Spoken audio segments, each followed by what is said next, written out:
Bueno, queremos hablarles ahora de uno de los casos más mediáticos de la lucha feminista de los últimos años en España.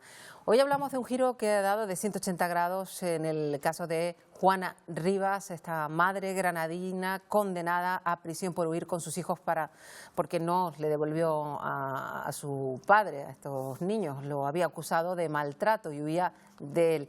Ahora la Fiscalía italiana respalda su versión y acusa ya a su expareja de maltrato a sus hijos. Un caso que provocó mucho debate. Juana Rivas cosechó el respaldo de buena parte de la ciudadanía, que simbólicamente clamaba: recordarán, Juana está en mi casa, mientras que otra parte de la opinión pública pues cuestionó desde el inicio su testimonio. Bueno, es un asunto que vuelve a la actualidad y que queremos analizar con Noemí Galván, la delegada de Igualdad de Radio y Televisión Canaria. Noemí. ¿Qué tal, Marta? Pues un giro de 180 grados en este caso. Una mujer, a Juana Rivas, que recordamos se la acusó de mentir. Sí es verdad que no estuvo a lo mejor bien asesorada en ese momento, pero todo cambia cuando ahora sabemos, se confirma o se confirmaría en este caso que hay motivos suficientes para una apertura de juicio oral contra Francesco Arcuri, la expareja de Juana y padre de sus dos hijos. De todo lo que ha sucedido en los últimos días vamos a hablar con María Martos. Ella es una de las abogadas del despacho Arangues Abogados de Granada que representa a Juana. María, ¿qué tal? Buenos días, bienvenida. Hola, muy buenos días. Gracias por contar con nosotros. Bueno, lo primero, ¿cómo ha recibido Juana este cambio tan importante y lo que supone la posibilidad de apertura de juicio oral futura para Francesco Arcuri? Bueno, ella lo único que quiere es proteger a su hijo, quiere que sus hijos puedan estar con ella para que estén a salvo, y es lo más importante para ella, ¿no?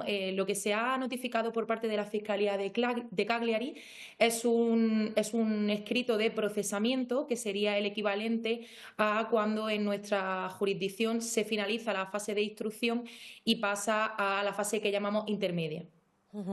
¿De qué delito se le acusa exactamente? ¿Se le acusaría a Francesco Arcuri? Se le acusa, se procesa a Arcuri por un delito de maltrato en familia y por un delito de vejaciones contra su hijo. Hay una cuestión importantísima y que quizás marca lo que ha sucedido en este caso, por una cuestión de tiempos y los dos países implicados en este ámbito, ¿no? Hay una denuncia por maltrato de Juana, su expareja en España, que no llegó a tiempo a Italia antes de que se produjera pues ese cambio y esa custodia de los menores.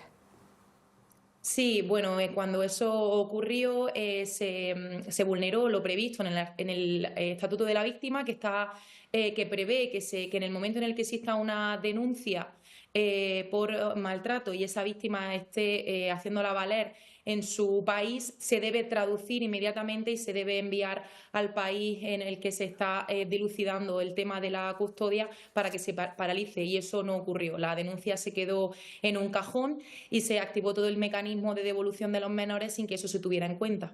Claro, María, y ahora hay una diferencia fundamental, que es que el hijo ya mayor de edad, que vive con su madre, con Juana Rivas, sí está denunciando maltrato y avisa de la situación complicada en la que estaría su hermano menor de edad, que continúa la convivencia con Francesco Arcuri.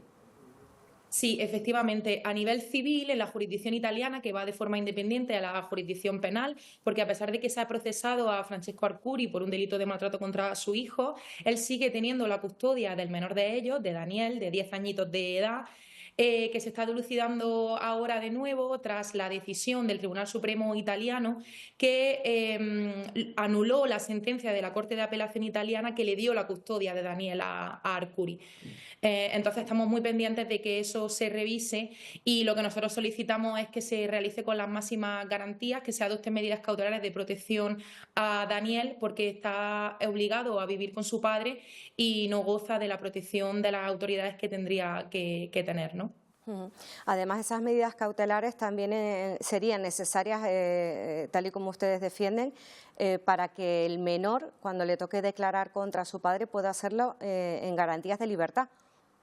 Claro, eso fue lo que nosotros solicitamos toda la semana pasada, a la vista por la que se dio traslado a las partes para alegar lo que a su derecho conviniera en relación con esto fue el pasado viernes, día 6 de diciembre. Se escuchó al menor, pero se le escuchó a puerta cerrada. Ninguna de las partes pudo asistir a esa comparecencia, a esa exploración que llamamos, ni siquiera el Ministerio Fiscal, lo que nos pareció bastante llamativo.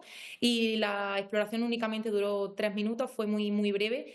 Y, como digo, fue a puerta cerrada, por lo que no conocemos el contenido de esa exploración, pero que en los próximos días se nos remitirá su transcripción y podremos saber un poco en qué línea se realizó. Hay una cuestión que diferencia a España e Italia en este caso por el tema legal, que es que en España ya hay una reforma que permite que se retire el régimen de visitas y las custodias en caso de meros indicios de violencia de género. Italia no tiene esa figura de momento. No, en España, tras la promulgación de la ley la ley integral contra la violencia de género, se preveyó que las jurisdicciones civil y penal pudieran ir de la mano, si me permitís la expresión, para poder garantizar la seguridad de los menores en este tipo de casos.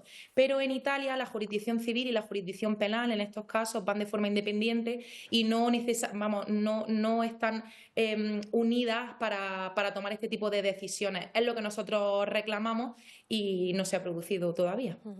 Este caso es paradigmático y sobre todo ahora que conocemos lo que está sucediendo, generó mucha controversia, ya lo decía Marta también al principio, ese Juana está en mi casa, apoyo de buena parte de la ciudadanía, del movimiento feminista fundamentalmente, pero también generó todo lo contrario y el tratamiento informativo del caso es algo que llama mucho la atención. Le leo un titular del Español de aquella época, decía: Juana Rivas, la gran manipuladora, la heroína fallida desenmascarada por la justicia italiana. Es una constante que vemos en numerosos casos de violencia vicaria, la falta de credibilidad que se da al testimonio de las madres y que se siga utilizando cosas como que ya están denostadas, como el síndrome de alienación parental, que esa supuesta manipulación que harían las madres para virar en contra de alguna manera a los hijos contra los padres. Bueno, me parece, no sé si utilizar un calificativo, en fin, me parece sobre todo muy injusto, ¿no? Porque al final Juana es una madre que lo único que quiere es proteger a su hijo. Se llevaron a sus hijos cuando tenían 11 y 3 años de edad. Y han seguido queriendo estar con su madre a pesar de vivir con su padre durante años. Entonces creo que el síndrome de alienación parental en este caso es que ni siquiera podría aplicarse porque no estaban con ella.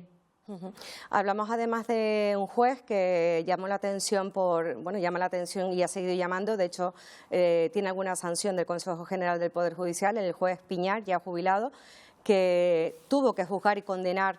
Fue el que condenó a 5 años de prisión a Juana, que luego posteriormente se produjo un indulto parcial, pero ese hombre se refirió incluso a miembros, integrantes del Ministerio en aquella época, como basofia, feminazi, para referirse al Ministerio, con lo cual ya vemos que de entrada tenía un sesgo precisamente no de perspectiva feminista.